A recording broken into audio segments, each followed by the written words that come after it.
Los espejos han sido un emblema de conocimiento en todas las civilizaciones y han fascinado al ser humano desde que tiene conciencia. En este programa hablaremos de sus poderes potenciales en relación con los campos energéticos y dimensionales.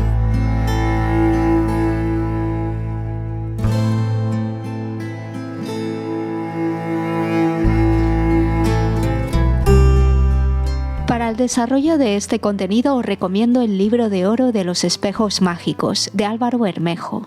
Álvaro es historiador y antropólogo y es colaborador habitual de distintos medios, entre los cuales cabe destacar la revista Más Allá.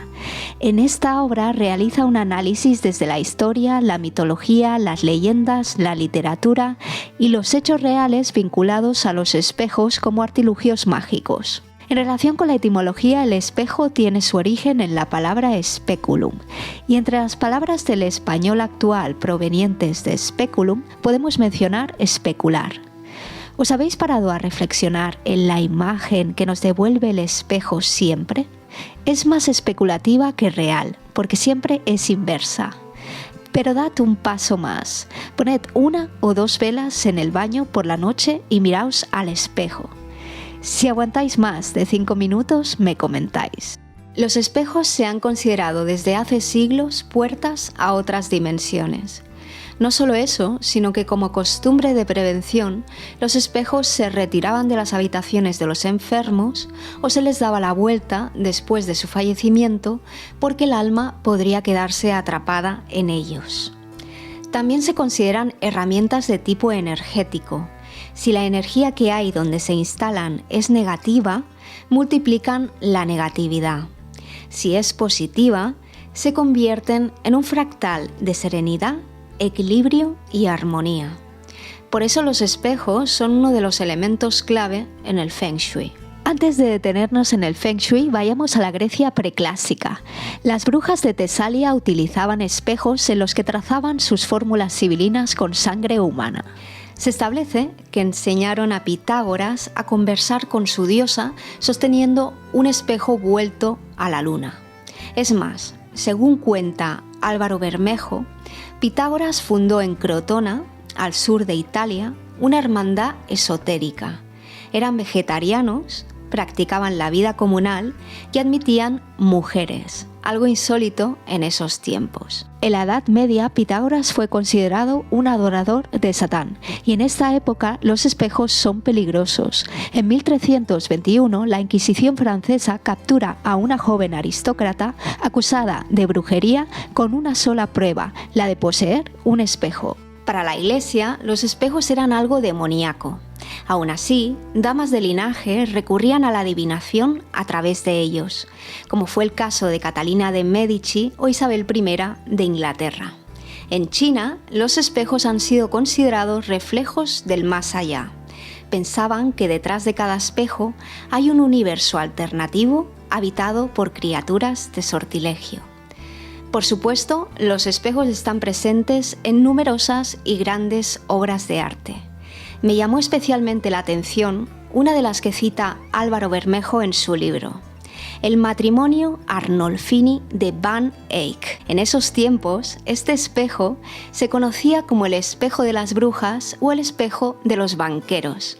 Su forma convexa permite verlo todo a la redonda, sin que nada se escape.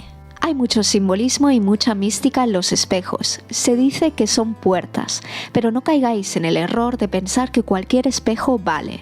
No es así. En principio deben ser fabricados o ritualizados para tal fin. Si queréis experimentar, os invito a que hagáis una prueba simple. Para este programa he hecho un ejercicio para mostraros un ejemplo. Fui a un rastro y compré un espejo antiguo, escogiendo aquel que me transmitió mayor energía. Bien, una vez lo tenemos, es momento de consagrarlo y hacerlo nuestro. Para ejecutar este objetivo, os recomiendo trabajar con los 4 elementos: aire, fuego, agua y tierra. Para dar protección al ritual, podéis utilizar un puñado de sal. Pondremos el objeto en el centro y nos orientaremos con los puntos cardinales, empezando por el este. En el este representamos el aire con un incienso. En el sur utilizamos una vela para el fuego.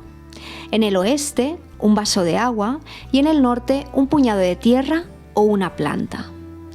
Cuando lo colocamos en su lugar, debemos invocarlo. Aire, te invoco. Fuego, te invoco. Agua, te invoco. Y tierra, te invoco. Y nos concentraremos en ese círculo para canalizar nuestros objetivos. Al finalizar, cerraremos el círculo en sentido contrario. Cuando sintamos que ya está consagrado, lo colocaremos en un lugar que escojamos por intuición, donde canalice mejor la energía. Más adelante podremos trabajar con él. Será momento de mirar a través del espejo y ver qué es lo que sucede. Si tenéis alguna experiencia que queráis compartir, podéis escribir en los comentarios. Vayamos por último al Feng Shui. El Feng Shui es un antiguo sistema filosófico chino de origen taoísta basado en la ocupación consciente y armónica del espacio, para conseguir una influencia positiva en las personas que lo ocupan. Este sistema considera los espejos poderosas herramientas para canalizar y equilibrar la energía en el hogar. Los espejos pueden duplicar la riqueza y la abundancia. Por ejemplo, colocar un espejo frente a una puerta principal puede multiplicar los recursos y las oportunidades financieras. Colocarlo en el comedor, de forma que refleje la mesa, se considera propicio para atraer la abundancia.